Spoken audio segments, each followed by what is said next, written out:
Saudara, sejumlah kawasan peternakan di bantaran Krung Lamnyong, Banda Aceh mulai dipadati warga yang ingin melihat dan membeli hewan kurban. Ya, untuk memenuhi permintaan pasar, sejumlah peternak mendatangkan kambing dan domba dari sejumlah daerah seperti Aceh Utara, Aceh Timur hingga Sumatera Utara. Dan berikut informasi selengkapnya.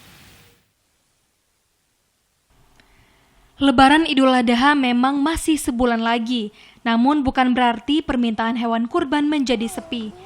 Sejumlah warga mulai mendatangi tempat peternakan hewan di sepanjang Krung Lamnyong, Banda Aceh untuk memperoleh hewan kurban terbaik.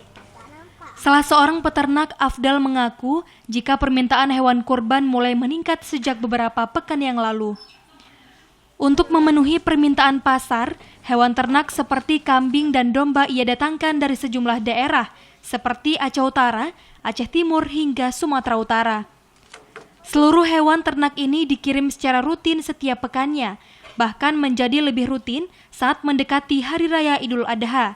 Sebab 2 pekan jelang Lebaran, permintaan kambing saja bisa mencapai 40 ekor per hari. Kita memasukkan ternak itu sesuai permintaan yang terjadi di kandang. Jika pada lokasi pada hari ini terjadi peningkatan, maka kita akan masukkan lagi sesuai kebutuhan untuk esok hari.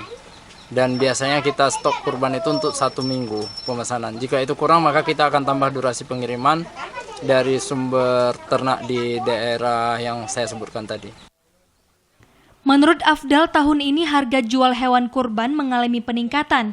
Kambing dijual mulai dari harga Rp2 juta per ekor, sedangkan domba Rp3 juta per ekor. Sementara sapi dijual mulai dari harga Rp13 juta per ekor. Tim Liputan TVRI Aceh melaporkan.